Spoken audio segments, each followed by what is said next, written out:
Here's a solution for day 4, problem 1. Evaluate the 6 trigonometric functions at the real number t equals negative pi over 3. And as a hint, we're told that the ordered pair that corresponds to an angle measure of negative pi over 3 radians is the point 1/2 comma negative square root of 3 over 2 on a unit circle. This is the x-coordinate of that ordered pair, and this one here is the y-coordinate of the ordered pair. We're looking for 6 trig functions, so we first have to know what the 6 trig functions are. One of them is called cosine. The abbreviation for cosine is COS. So we want to do the cosine of angle t, or because angle t is negative pi over 3 radians, we want to know what is the cosine of negative pi over 3. What is that equal to? Another trig function is called sine. The abbreviation for sine is SIN. So what is the sine of negative pi over 3 radians equal to?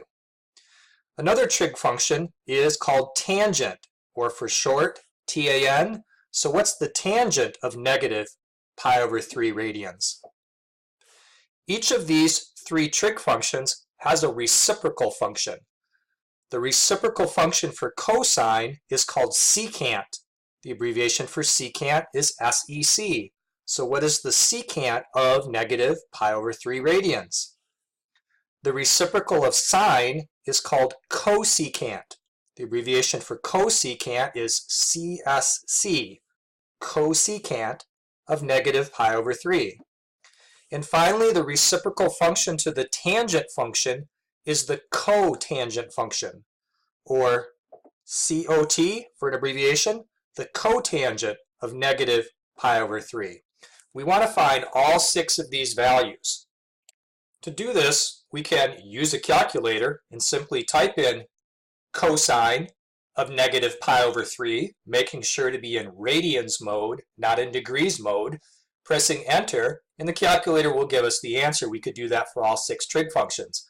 But we don't need to do that because we have this hint to help us.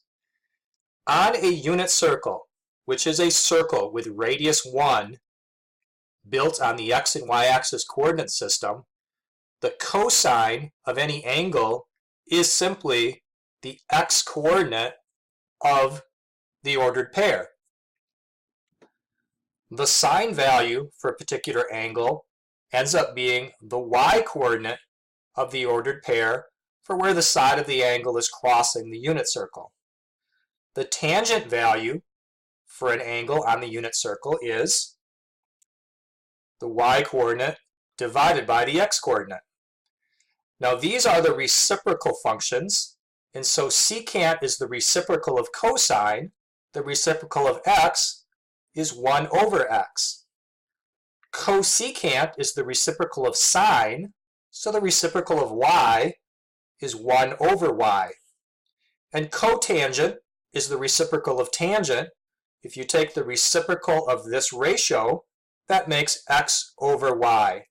These are the formulas that we're going to use to find these different trigonometric values.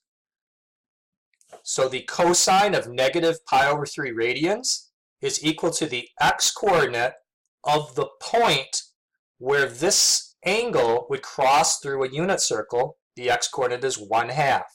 This is 1/2. If you had typed this on the calculator would have given the answer 0.5. The y-coordinate is negative the square root of 3 over 2. If you had typed this one on a calculator, the calculator probably would have given the answer as some sort of decimal, and that decimal would be equivalent to this expression right here. Now y over x.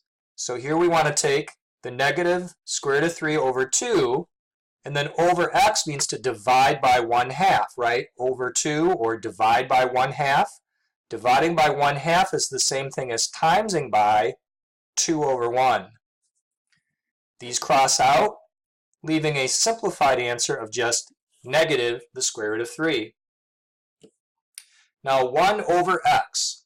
This is going to end up being 1 over the 1/2, or the reciprocal of 1/2 That's 2. How about 1 over y, the reciprocal of y? That means to take the y value and flip it upside down, which would be negative 2 over the square root of 3. Now, when simplifying radicals, we don't leave a square root in the bottom of a fraction. So the technique you learned in algebra to fix this is to multiply top and bottom by whatever that denominator is to create this final result. So here is the value of the cosecant of this angle. And finally, let's do x over y. So we have 1/2 divided by the negative square root of 3 over 2, which is the same thing as timesing by negative 2 over the square root of 3. The 2's cross cancel, leaving negative 1 over the square root of 3. And again, we can fix the radical in the denominator by multiplying top and bottom by that denominator, creating the final answer negative square root of 3 over 3. So we have found the 6 values to those trig functions. Here they are in the circles.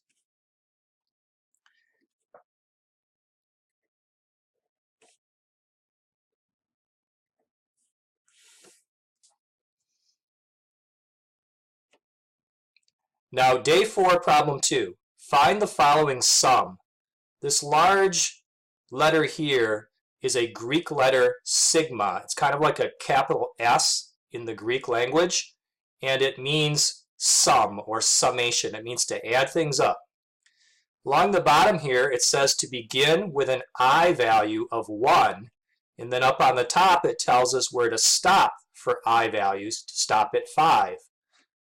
What we're summing up is the results of the expression 3i when different numbers are inputted for I, starting with using 1 for I, and then working our way up until we get to 5 for I.